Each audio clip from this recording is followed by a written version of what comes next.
A Tale of Kieran, Part 1. Kieran was on the road from Wren to Fairtree when he grew weary from the midday sun. His boots were tight and he thought to remove them for a bit, in the shade of a nearby oak, oaks being a favorite of bards.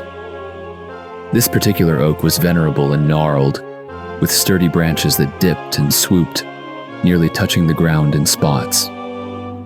From its shade, Kieran watched the forest creatures playing in the warm sun. But for the rustling of leaves high above, the only sounds were of butterfly wings and bird song. What a peaceful day, Kieran thought as he watched a butterfly drift by. What a beautiful day. In truth, since bards first told tales, has there ever been a day more peaceful and beautiful than this? He drank from his water skin and, taking his lute from its sack, cleared his throat and began to sing. Oh, the maidens of Wren are passing fair, with breasts like melons and flaxen hair. He had just taken a deep breath to bellow the lusty chorus when a small feminine voice said, "Kind sir." He leaped to his stockinged feet, his face flaming red. "Who's there?"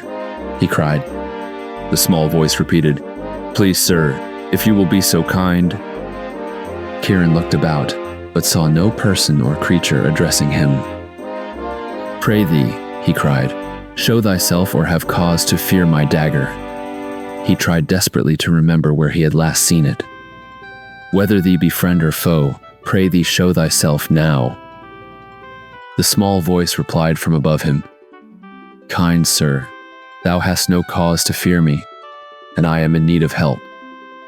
Can thou find it in thy heart to aid me?" He looked up and saw naught but a small robin's nest, 3 branches above him. Climbing swiftly, he found a robin with 3 tiny robinlings, their mouths open wide. "Good mother robin," he asked, "can it be thee who addresses me thus?"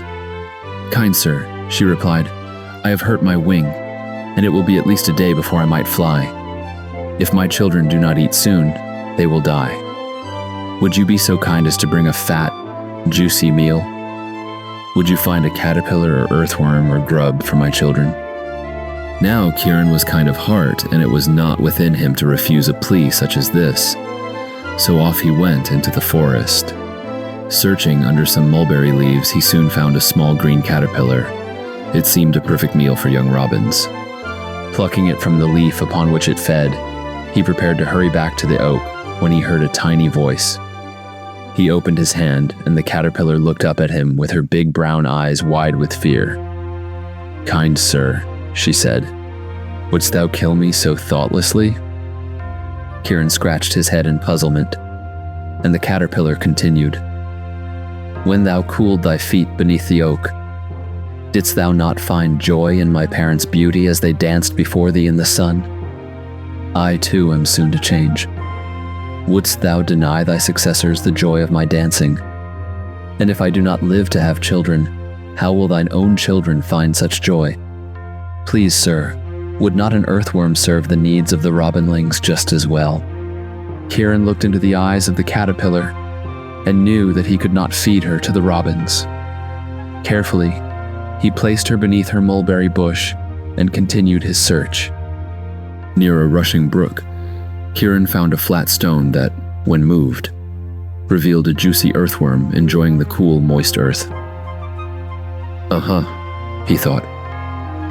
As nice as the caterpillar may have been, this truly seems a more fitting meal for young robins.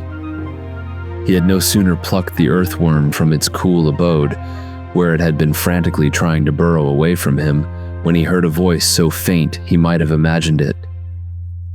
"Kind sir," he thought he heard, and Kieran looked in his hand.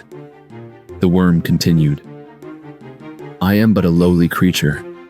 It's true, but might I plead such case that I have?" Kieran rolled his eyes skyward as the worm sat up and seized its chance.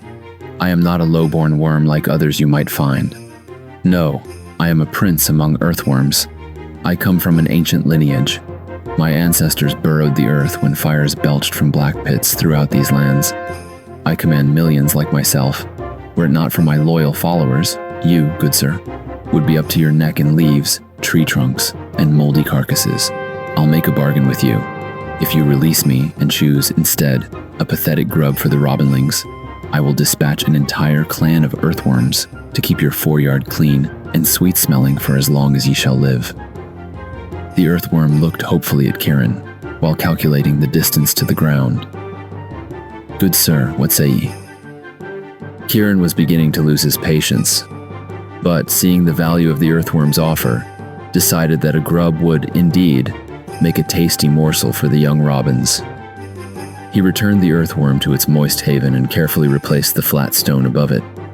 And, true to his desire, a short while later, in a forest glade, beneath a wide slab of discarded bark, Kieran chanced upon that which he sought, a fat white grub that would grow the robinlings into beautiful songsters. He plucked it from its hiding place and set forth. It was a beautiful day indeed.